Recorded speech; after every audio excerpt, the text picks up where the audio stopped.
how difficult the holidays are for so many people who have loved ones struggling with substance use disorder, mental health issues, and another holiday, perhaps without them in recovery, without them alive, and or not living the life that they dreamed of for them.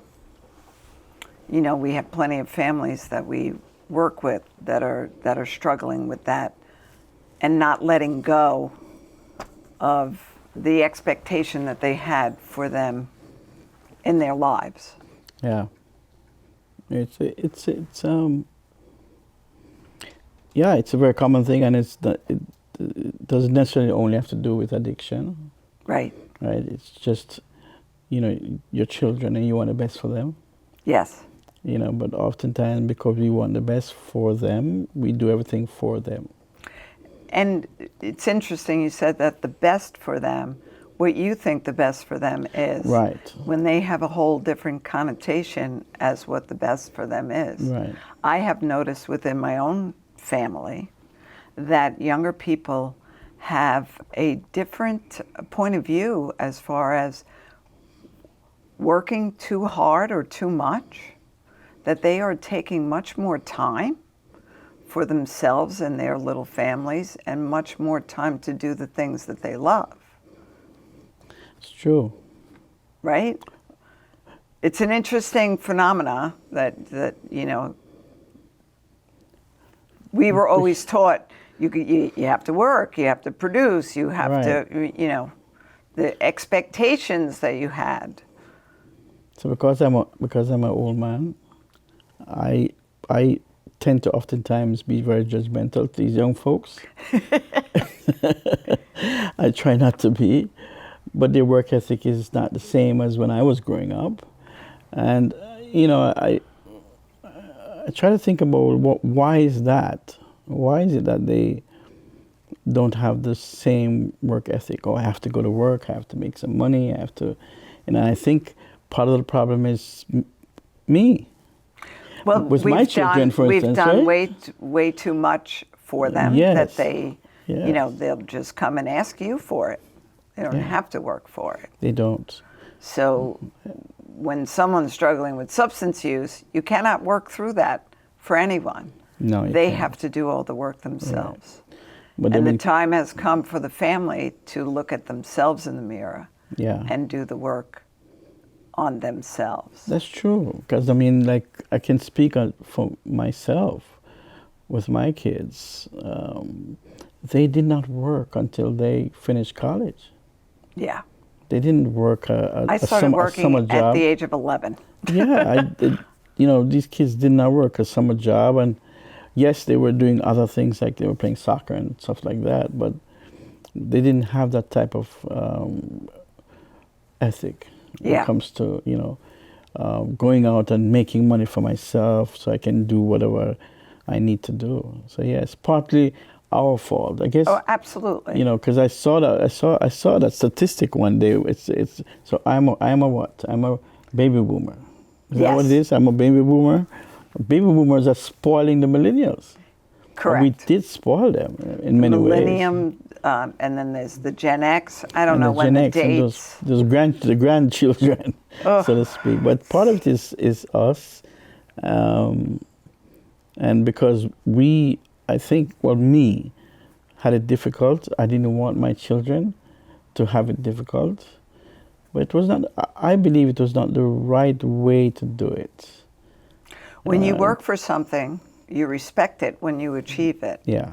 So if we tie it back to substance use, when a family member with their best foot forward wants to make all the arrangements for treatment for someone, it leaves the door open for that person to say, I can't believe you put me in such a place. I hate it here. The meals are terrible.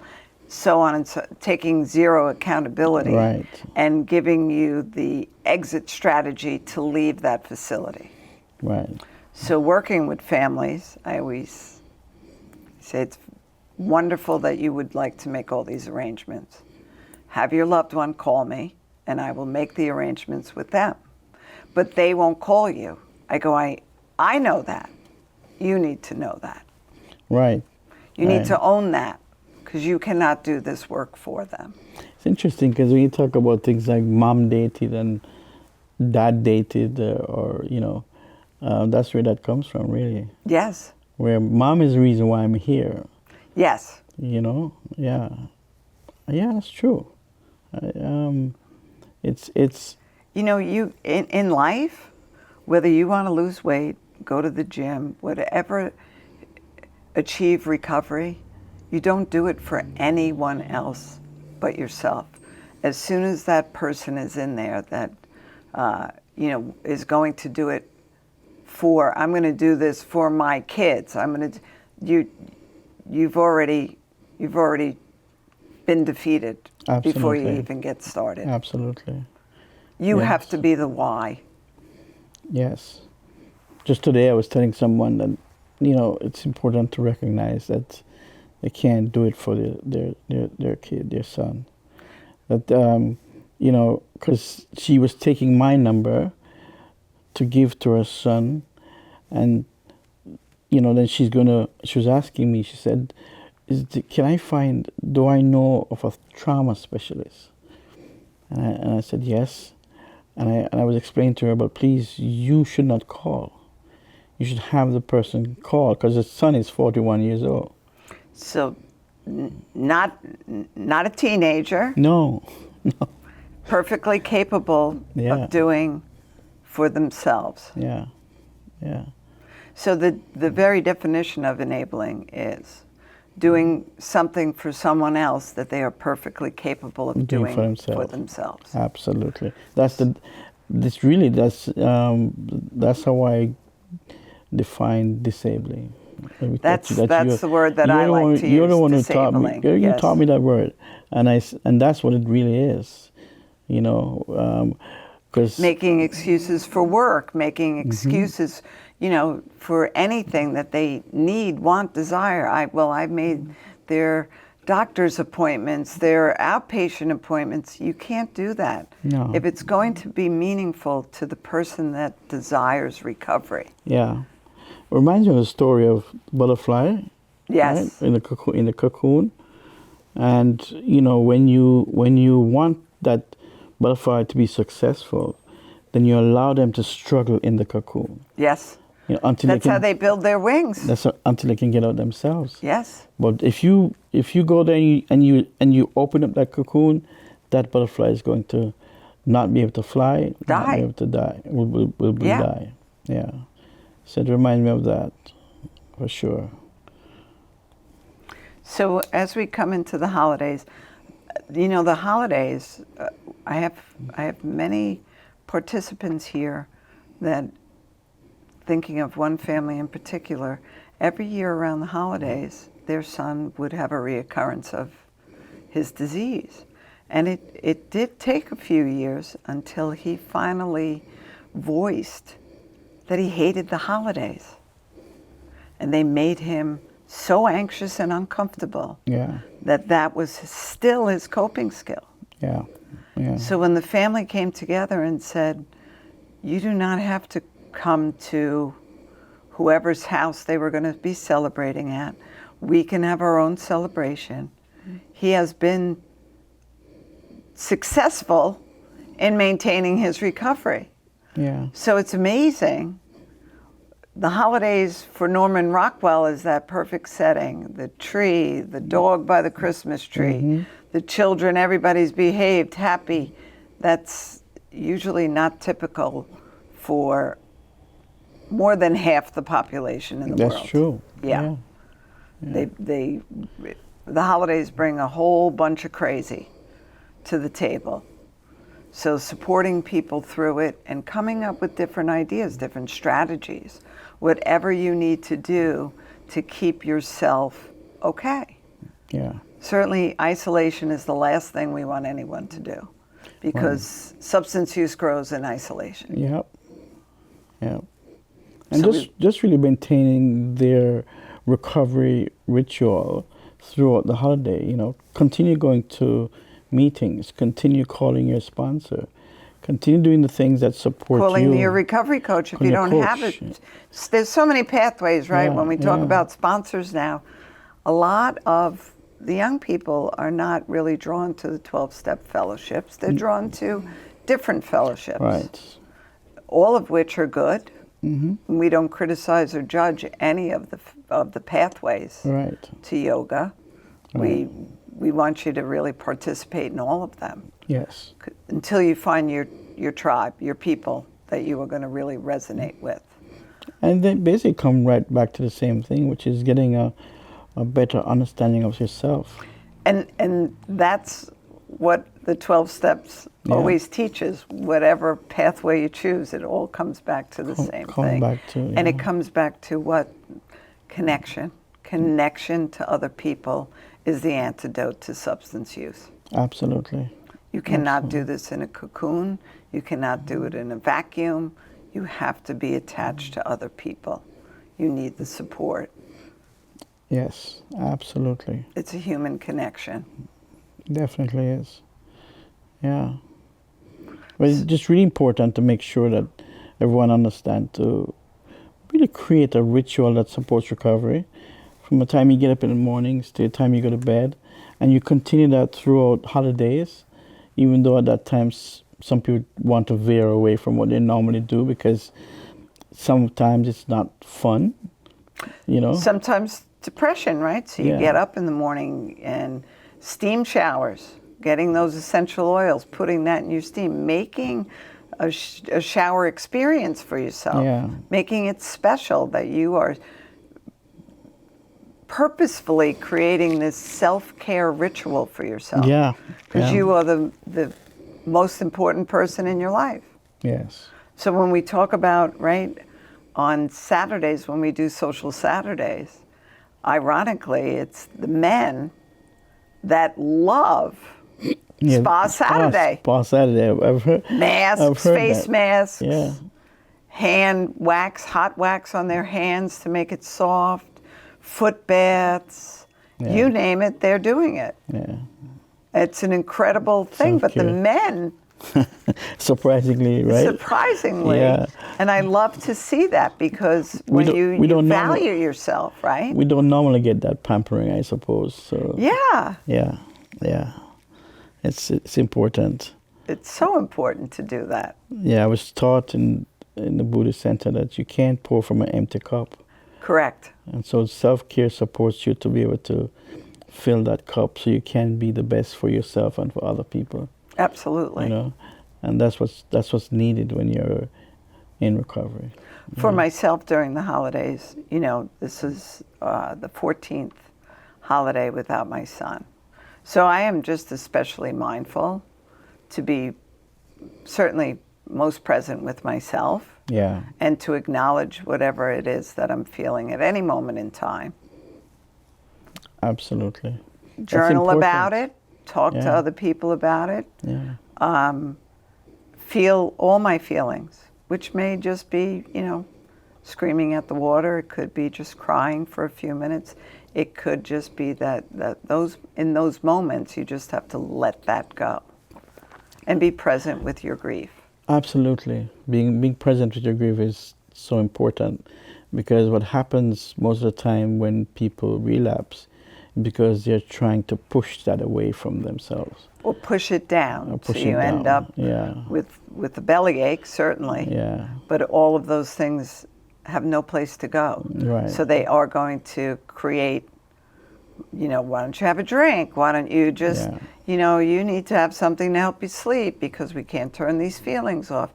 You have to feel the feelings no matter what they may bring about You have to. Yeah. in a safe space. And that's what we've created, certainly at Thomas's Hope, just a safe space to come.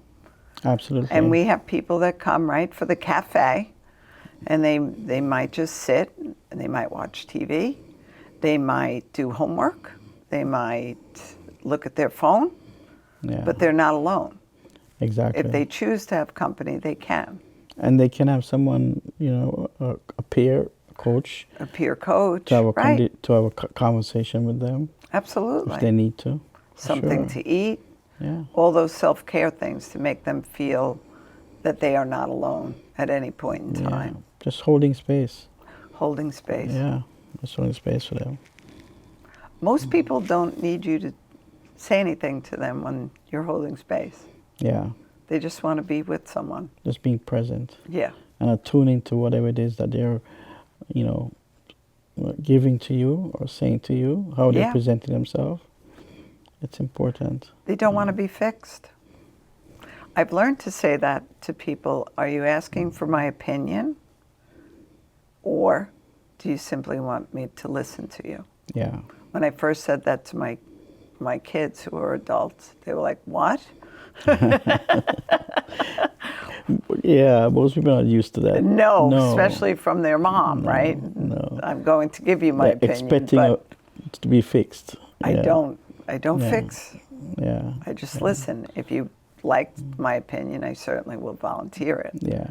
But everyone learns in failure. They don't learn in success, This is true. right? This is true.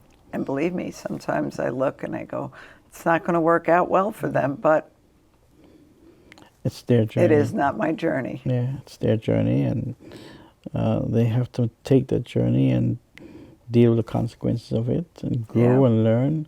Because it's really their perfect teacher. Depending on how they look at absolutely. this, they realize that. Yeah, Absolutely.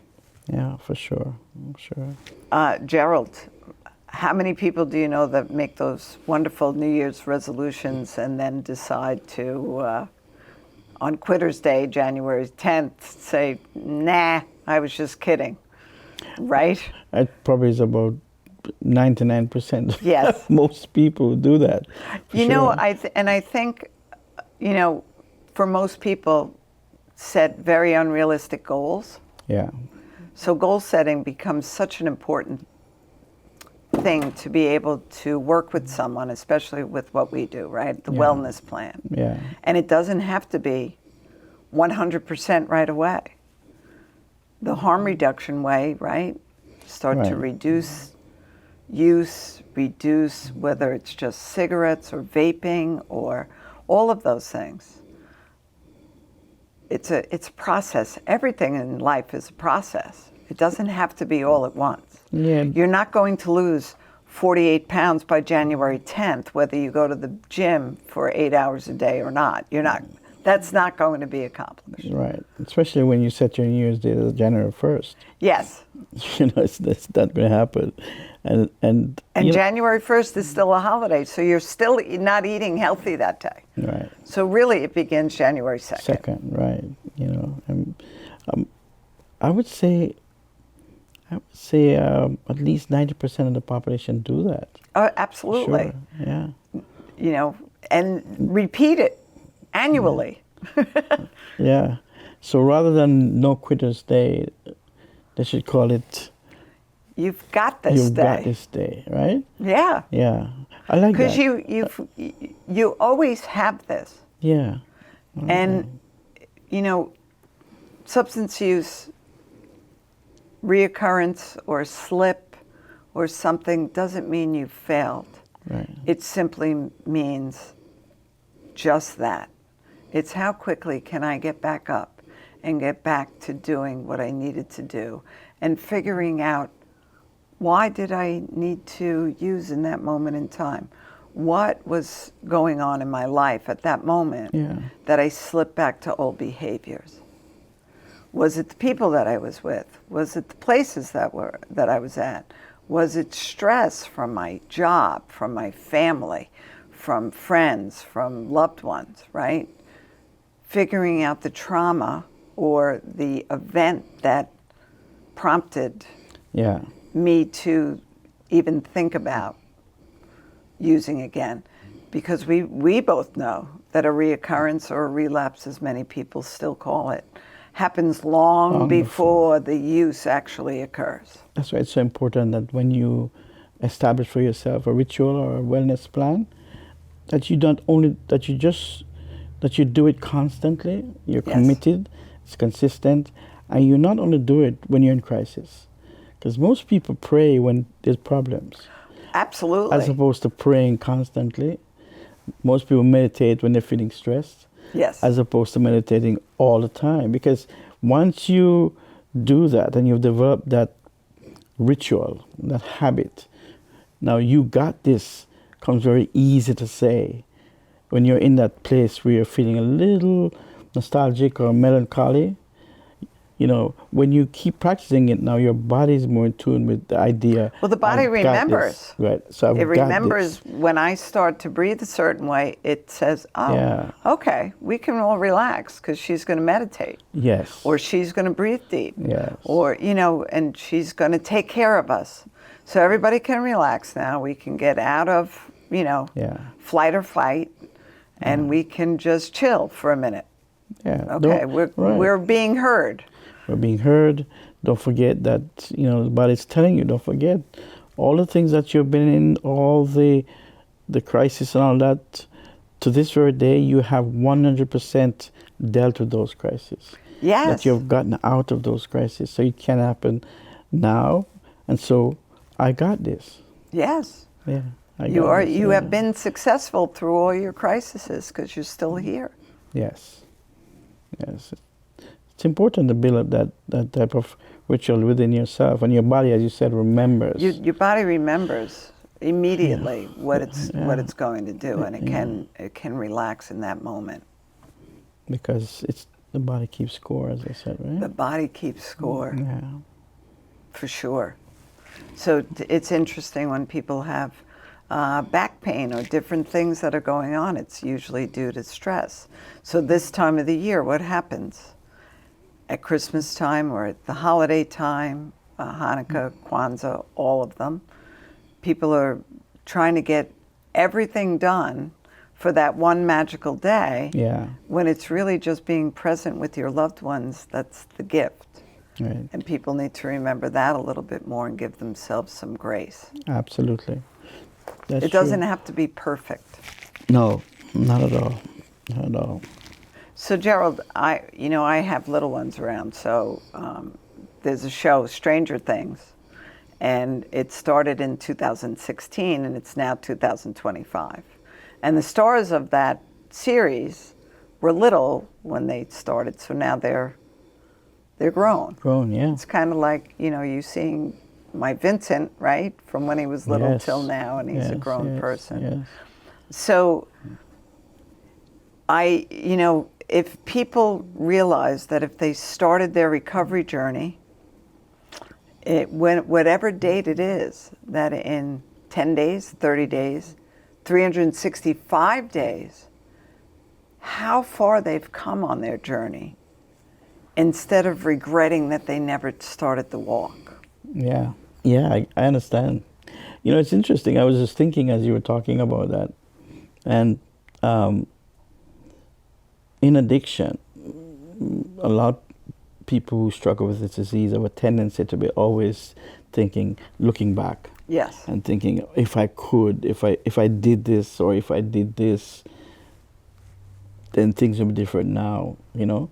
As opposed to going on a nostalgic road, is really being present and recognizing that the only time you can change your life is in the now. Yes. It's in the here and now. You can't change the past. No, you can just say, you know what, I regret. You can't hold yourself guilty even. No. I regret not starting this journey sooner. Yeah. But I'm starting it when I recognize that I can. Yeah. I'm supported, and I'm ready to take this journey. Absolutely. And that's really what needs to happen when we find ourselves start going back, because it brings about, oftentimes it brings about people going into these states of depression. Yes. And you start going back.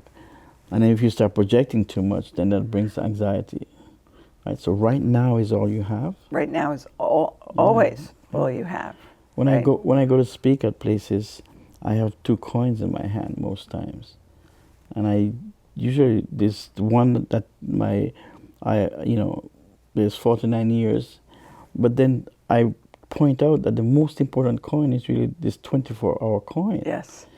Because it's only within that 24 hours that I can change anything in my life. That is correct. So that's where your focus needs to be. Absolutely. Right? And it's being consistent in that moment I'm committed to that moment. Absolutely. Right? Yeah, for sure.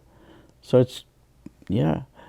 This Stranger Stranger Things? Things, I've never seen it. So, it's just, but think of your own children, when Yeah. they were 7 and then they were 17. Yeah. What a Yeah. difference those 10 years Big makes, difference. right? Yeah. It's interesting. I always remember when Thomas went to treatment, they took a photograph of him on that very first day. And then they took a photograph when he was leaving. Yeah. And the difference in his appearance and his weight Yeah. and skin color and, the health that was restored in those Yeah. 30 days. Yeah. Right? And that's what we need to remember. You can restore yourself Yeah. at any point in time that you choose to restore yourself. Absolutely. Right.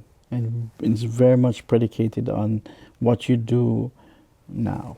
Now, Yeah. today. Today. What am I going to start today? Today. What habit, as small as it may be, am Yeah. I going to change today? Absolutely. We were talking about, being addicted to your phone, right? I'm not going to look at my phone for 30 minutes in the morning. Yeah. 30 minutes is a long time. Yeah. It may have to start with 5. Exactly. It may have to, and then push it. I know with meditation, for you, I know that you tell people, don't start with a 20-minute meditation. For you to sit still for 20 minutes is a long time. Yeah. So start with 3 minutes. Exactly. Yeah. 3 minutes. And every week you add another minute. Yeah. Doesn't have to be that you're sitting for an hour, right? Right. That's not success. No, that comes from repetition. Yes. And so you have to repeat Comes from the 3 building minutes, your muscles. the 10 minutes, the 5 minutes. You got to repeat those over and over again. Yeah. It's the same thing with working out, right? Yeah. You're not going to start lifting very heavy weights because as soon as you get sore, you're not going to come back. Exactly. So you have to build. I think that's what happens when you in these New Year's resolutions. Yes. You go in the gym and you lift like 200 pounds. And you're like, and then you're sore, and you're then like, you go, oh, I'm not going back. I'm not going to go back and That do was that. terrible. I hurt myself. Yeah. You didn't understand, I hurt myself. Yeah. Or how many people, you start a diet on Monday, and by Thursday at 4 o'clock, you're saying, I didn't lose 15 pounds by today. This obviously is not working. Not working. So I'm going to reward myself this weekend. Yeah. Yeah. I'll start again on Monday. Yeah. That's a common thing. It's for sure. so common. But I actually told my group last night, you can wake up in the morning and maybe not have the best morning. That does not mean that your whole day is bad. Right. If you decide that your whole day is going to be bad because you had a bad morning, then it will be. Absolutely. What you think about is what you bring about. Yes. So change your mindset. Yeah. Yeah. I'm going to have a great day. This morning sucked, and I'm going to have a great day this afternoon. Right. That acknowledgement and That then move acknowledgement. forward. Yeah. For sure.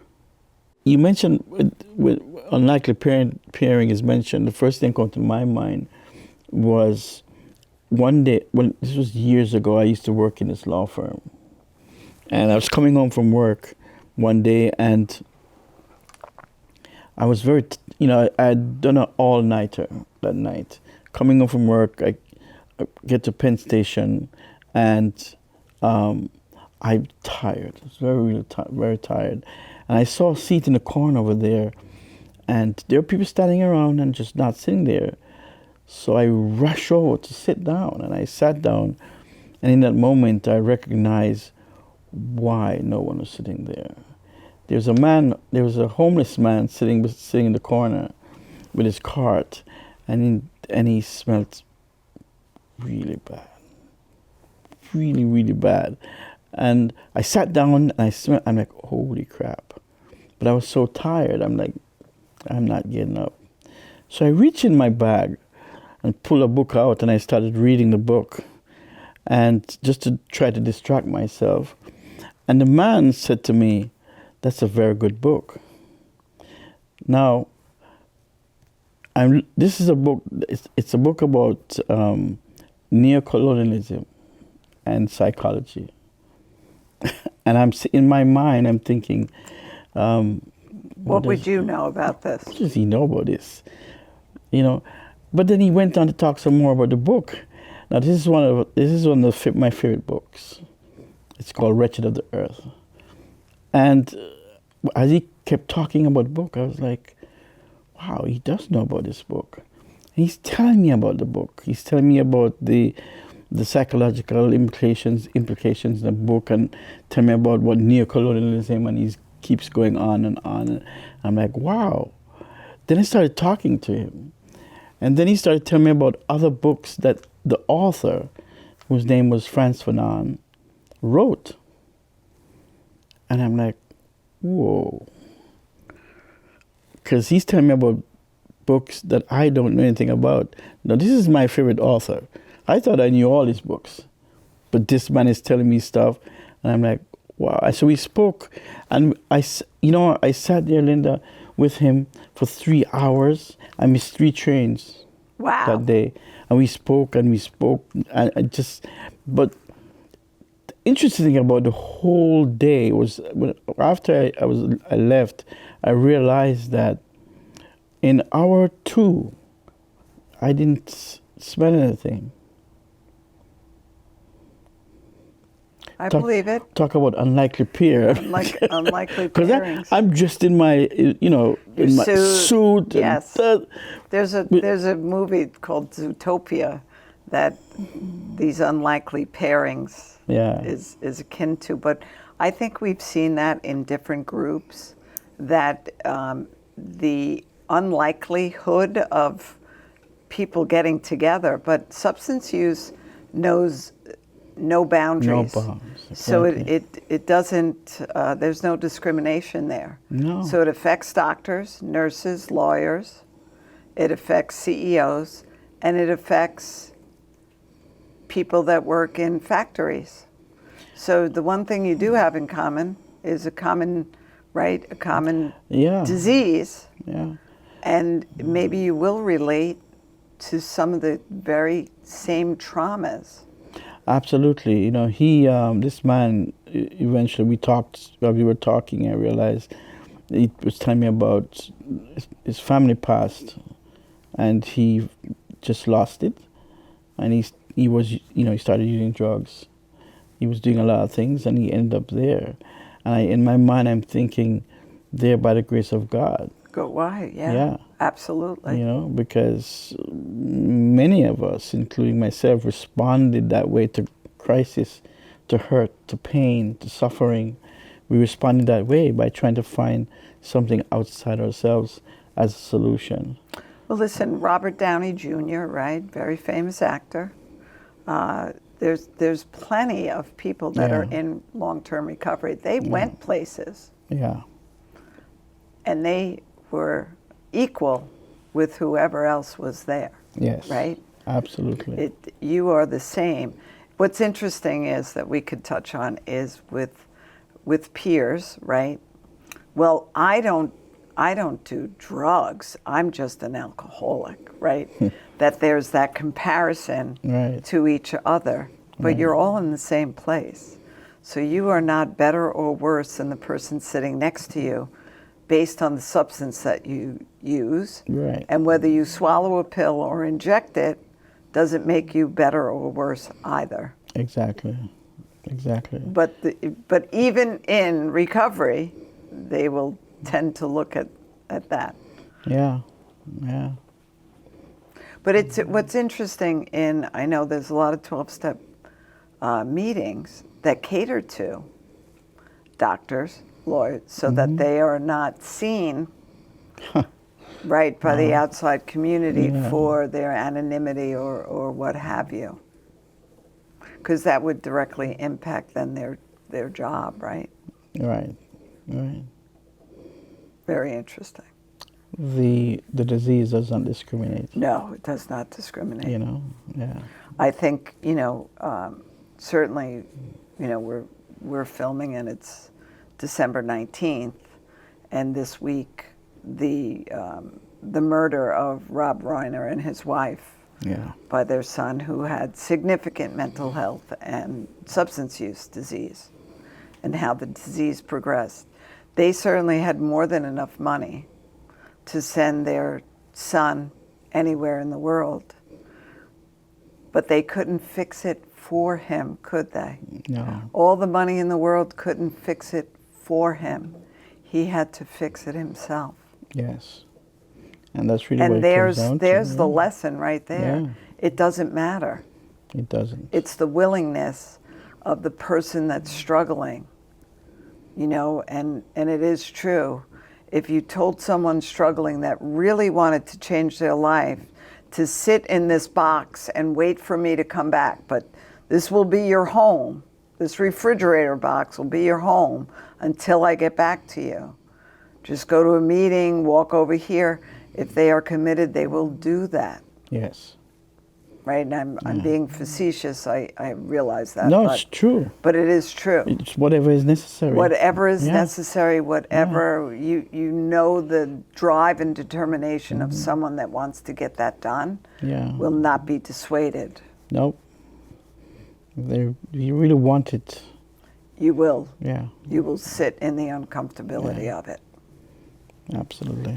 You've actually traveled with me when I've gone Yes. and spoken at the Capitol and different places. And there is a tremendous amount of money that has been awarded to all the states, the opioid settlement money, that the governor certainly would like to put into her slush fund and not use for the very topic that it was meant for, right? Certainly my son, that's my son's blood money, and the blood money of too many people that has passed during what the Sacklers did and Purdue Pharma and all of them. Yeah. And that money should be directed to everything recovery. Prevention, treatment, the continuum of care, which we talk about so much, right? Certainly after treatment is the easy part of the phase, actually. Yeah. Right? The real work starts when you walk out of a facility. Post treatment. Yeah, when things are not being done for you, that you have to find transportation to your outpatient and a home. So many people get released to shelters. Right. So why am I going to stay in recovery if the best that you're telling me is that I'm worth living on the street? It's not feasible, it's not realistic. So we're still fighting for that money to be released into a continuum of care, not go to the big agencies that keep doing the same things over and over again and have not gotten a different result.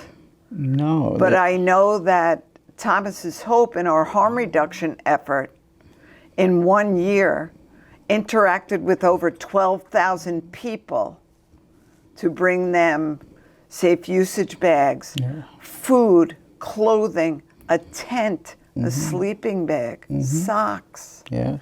to provide those things that are necessary to everyday life. What's your thoughts on all of that? Because I get a little fired up about it, don't I? Rightly so. Rightly so, because, the rate of recidivism is so great. Yes. That, and most people, once they walk out of a treatment program, most of the time don't understand that it's just the beginning of the journey that they have to take.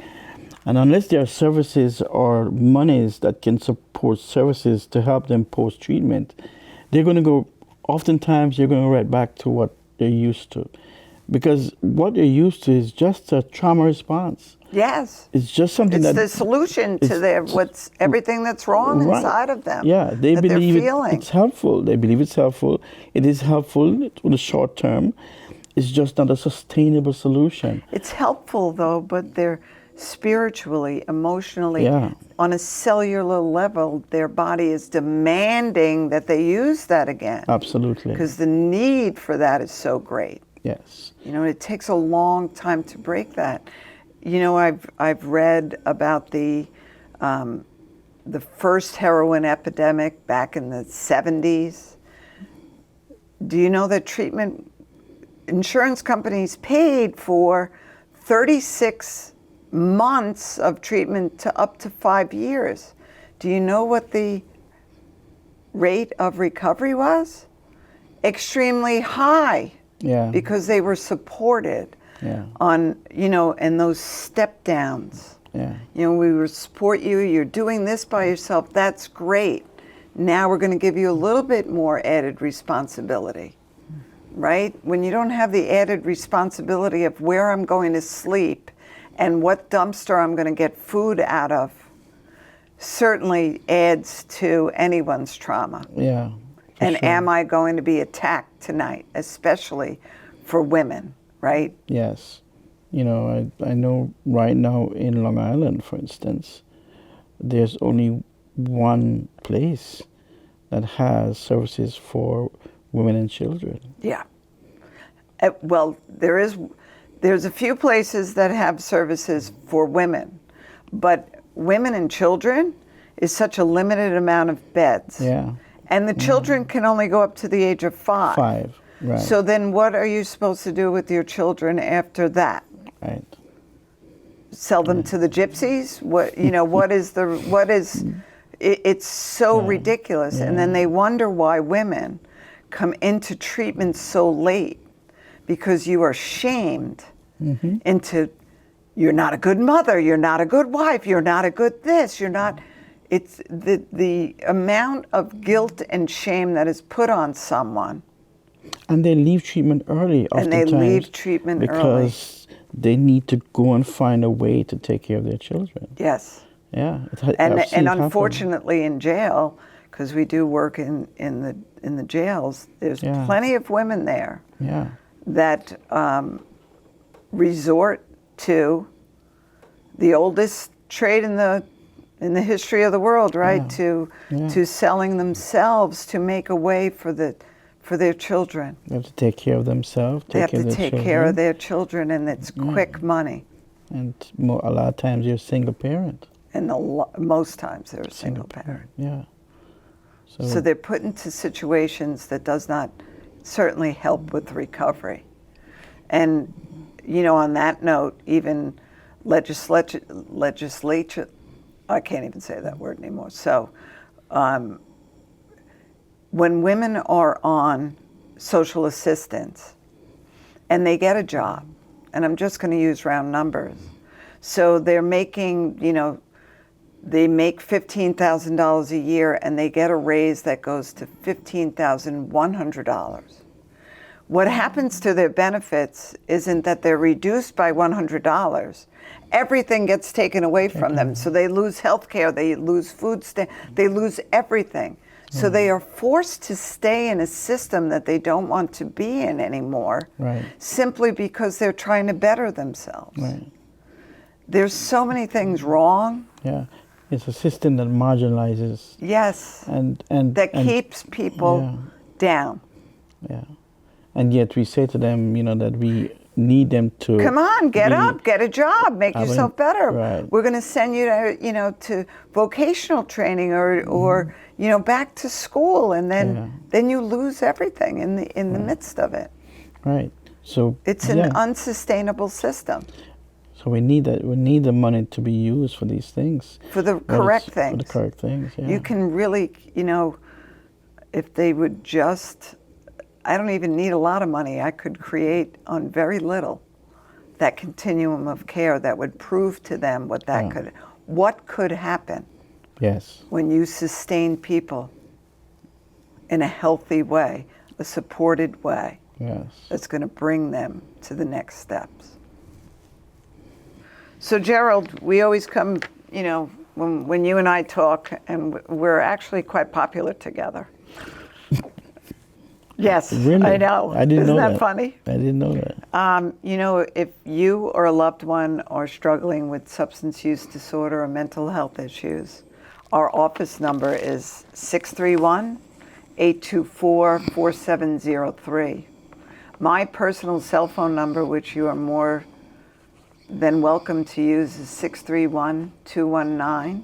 5285. Reach out. There's never a stupid question. There's only solutions that we can provide. And if we can't provide a solution, we can certainly sit and hold space for you while you go through some of the hardest moments of your life. But we're here, we're available, and we want to be of service to you. And you can also reach me on my cell phone number, which is 631-796-3359. Reach out if you need to. Anytime, well, maybe not between 10 p.m. and 4 a.m. because Yes. I'm sleeping. But any other time, please reach out. Yes. And we'll be here for you. That's one of the things that we pride ourselves in, and we use this motto all the time. I am here to support you. We are here to support you. We are here to be of service to you, and if you do have an emergency, of course, never hesitate to go to 911, to go to the local hospital. Never be afraid to do that. Yeah. It still is safe space for you. Absolutely.